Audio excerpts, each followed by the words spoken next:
Songa.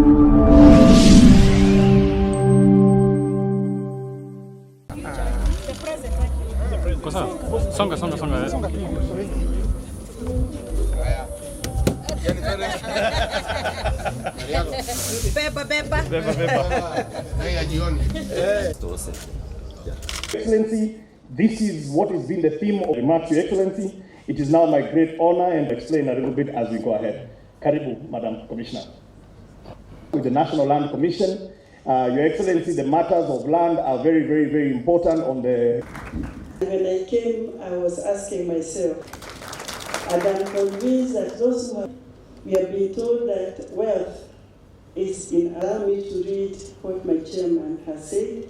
I hope it has presented an opportunity for the need for the strategic pathways to inclusive and sustainable urban governance, climate change, urban housing in informing the policy trajectory in the urban sphere and achieving SDG urban fund. I think we are excited and looking forward to that. Our cities and urban areas is fundamental in achieving proper land use planning to prepare, because 13 years after this tripartite assignment of roles underscores the critical role, the preparation and implementation of the led by our gracious lady here. I join you this afternoon in the great county of Nakuru, one of the fastest growing cities in Africa, to wind up a very critical and timely inaugural conversation under the theme, "The Future is Urban." I think to adopt the greeting, as the PS and the CS have explained, maybe we need to improve it a little bit better, so that if I say the future is urban, then you answer in a certain way. In the late 80s, there was a column in the Sad Nation called The Whispers. It was written by a guy from my home county called Wahome Mutahi. May his soul rest in peace.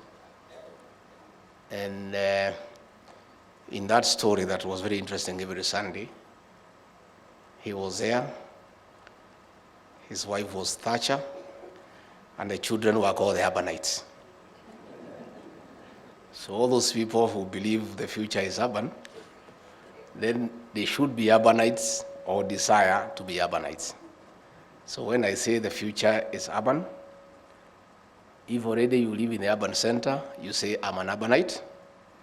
If you don't and you aspire to live in the urban center, you say, I'll be an urbanite. The future is urban. Thank you very much. Mumbai, you are all urbanites. I think I'm the only fellow from the village.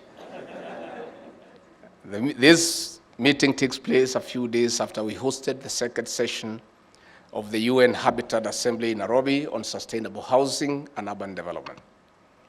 This important convening also happens when at least a third of our population is living in urban areas, resulting in new and expansion of existing towns.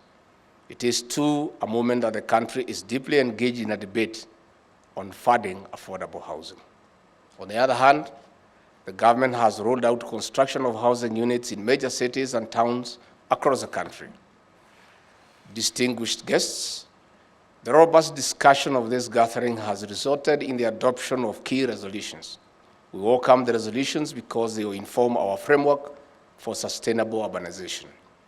For sustainable housing as envisioned by Agenda 2030 of the United Nations, the Ruto administration will review and harmonize legal frameworks to streamline urbanization. The national government will work with the county governments in resource mobilization and strengthening institutions and mechanisms to deliver on this mandate. This will ensure necessary resources are mobilized and sound research-based integrated plans. Further, ladies and gentlemen, resolutions of this forum speak to the Kenya Kwanza plan of dignifying families through decent and affordable housing. Affordable housing will help us grow economically through jobs created in the material and service supply chains. Ultimately, this will reduce poverty, especially among the unemployed youth. Distinguished guests, For sustainable communities and cities, we will continue enhancing our collaboration with the development partners under this agenda. We appreciate the partnership and milestones made in urban governance, infrastructure development, and even capacity building achieved with the support of the World Bank, the UN Habitat, the French Development Agency AFD, the Swedish International Development Agency SIDA, and other development partners and international friends. Your invaluable support in programs such as the Kenya Urban Support Program, the Kenya Informal Settlement Improvement Program, the Nairobi Metropolitan Service Improvement Program has boosted the development of urban areas, cities, municipalities, and informal settlements across the nation. Distinguished delegates, we will continue giving priority to the achievement of one of the most important global agendas on sustainable urbanization, as spelled out in Sustainable Development Goal number 11, on making cities and human settlements inclusive, safe, resilient, and sustainable. I am excited that at the end of this conference, yesterday, as the CS National Treasury rolled out the first budget of the Kenya Kwanza government in Parliament, you know, some people have been poking holes in our agenda in matters economy and budget, and it's because we are ignorant.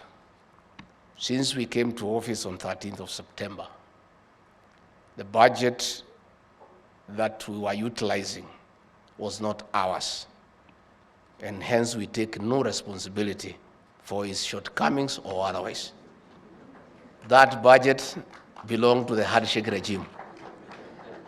Our budget was rolled out yesterday. That is the Kenya Kwanza first budget, and we want to be held to account on its implementation.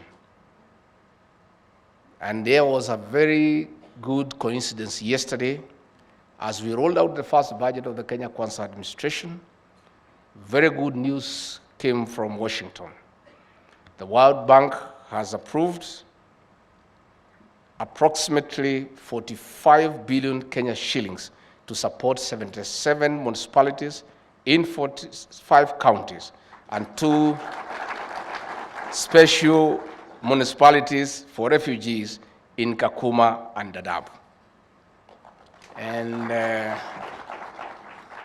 the irony of that announcement from Washington is that as the world and international institutions acknowledge the importance of urbanization, slum upgrading, and affordable housing,